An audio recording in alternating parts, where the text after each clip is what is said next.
نحمدہ ونصلی علی رسولہ الکریم، اما بعد۔ السلام علیکم ورحمۃ اللہ وبرکاتہ۔ اطاعت رسول کے عنوان سے ہم کچھ بات کرتے رہے۔ اس میں ایک بات ایسی سامنے آ رہی ہے جو ہمارے لیے شاید ہم جیسوں کے لیے شاید تعجب خیز ہو، اور اکابرین اس طرف توجہ دلا رہے ہیں کہ اسلام کی ایک آخری رونق ہونے والی ہے۔ یہ امت عنقریب پھر انشاءاللہ اپنے صحیح رخ پر آ جائے گی، چونکہ تاریخ میں ایسا ہی ہوتا آ رہا ہے کہ جب اس امت نے غلط روی اختیار کی تو خداوند لا شریک کی بے آواز لاٹھی نے اس کو چاروں طرف سے سمیٹ کر اسے اپنی اصلی اور اصل جگہ پر لا کھڑا کیا۔ اس لیے اب انشاءاللہ تعالی وہ دن زیادہ دور نہیں ہے کہ ایک بار پھر شمشیر اسلام چلے گی اور پھر اسلام کی باد بہاری کا جھونکا چلنے لگے گا۔ ساری دنیا اس کے آستانے پر اپنا سر جھکائے گی۔ اس آخری عہد سعید کے بعد انشاءاللہ تعالی قیامت تک اسلام اور اہل اسلام ہی غالب رہیں گے، اور سارے مذاہب ختم ہو کر صرف ایک مذہب اسلام کا دنیا میں ڈنکا بجے گا۔ یہ سب سچوں کے سردار اور جن کی سچائی پر مہر خدا لگ چکی ہے، یعنی حضرت صلی اللہ علیہ وسلم خبر دے چکے ہیں، جو اٹل ہے، جس میں تبدیلی کا امکان نہیں۔ آپ صلی اللہ علیہ وسلم فرماتے ہیں کہ آپ کی امت کا آخری گروہ قسطنطنیہ کو فتح کرے گا اور وہاں کے تمام خزانے اپنے قبضے میں کر لے گا، اور رومیوں سے اس کی وہ گھمسان کی لڑائی ہوگی کہ اس کی نظیر سے دنیا خالی ہوگی۔ غرض بالا آخر فتح و نصرت خدا اس امت کو دے گا، اور دنیا میں سارے مذاہب ختم ہو کر صرف مذہب اسلام باقی رہے گا، اور صرف ایک خدا کی پرستش ہوگی، جیسا کہ حدیث پاک کا ترجمہ ہے جو وارد ہوئی ہے۔ فرماتے ہیں کہ صرف کلمہ توحید باقی رہے گا، بس صرف اللہ ہی کی عبادت ہوگی۔ ہماری دعا ہے کہ اس زمانے میں خدا کی نصرت اس امت کے ہم رکاب رہے، اور روئے زمین پر اس کو غلبہ نصیب فرمائے، اور انہیں سمجھ دے کہ نہ وہ خدا کے سوا کسی کی عبادت کریں، نہ محمد صلی اللہ علیہ وسلم کے علاوہ کسی کی اطاعت کریں۔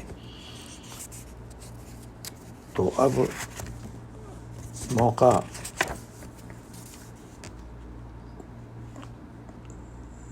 ایسا معلوم ہوتا ہے کہ چھٹ جانے کا بھی آ رہا ہے، کہ وہ لوگ جو واقعی اللہ کے حکم اور رسول اللہ صلی اللہ علیہ وسلم کی سنت سے اور آپ کی اطاعت سے جڑے رہیں گے، اور ایک وہ جو وقت کے بہاؤ میں بہہ کر اپنا کوئی اور راستہ اختیار کر لیں گے۔ تو اللہ تعالی ہمیں حق پر قائم رکھے، اور سب سے زیادہ فکر ہمیں اپنی اور اپنے اولادوں کی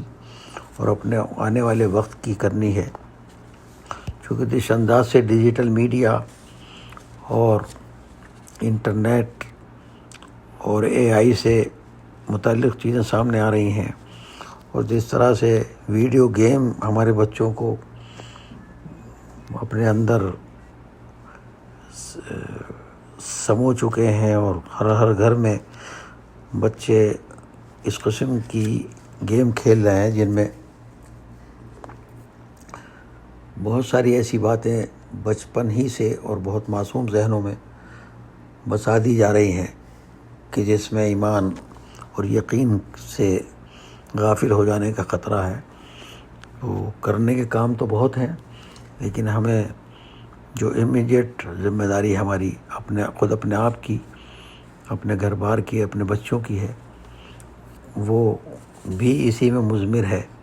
کہ ہم اطاعت رسول کی طرف انہیں توجہ دلائیں،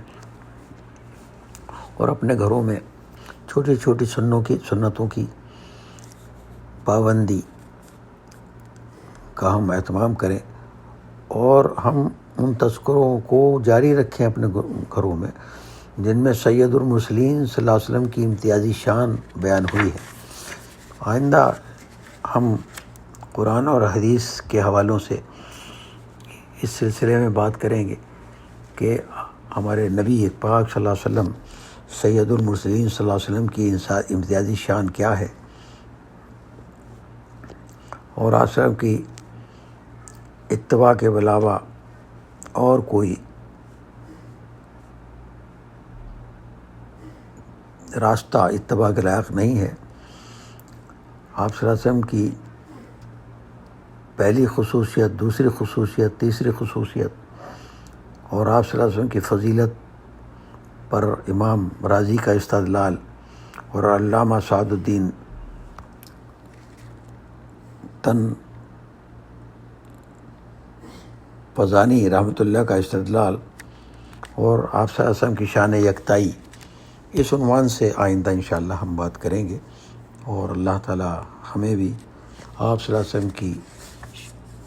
امتیازی شان اپنے دلوں میں بسانے کی اور اس سے وابستہ ہو جانے کی اللہ ہمیں توفیق عطا فرمائے۔ وآخر دعوانا الحمدللہ رب العالمین۔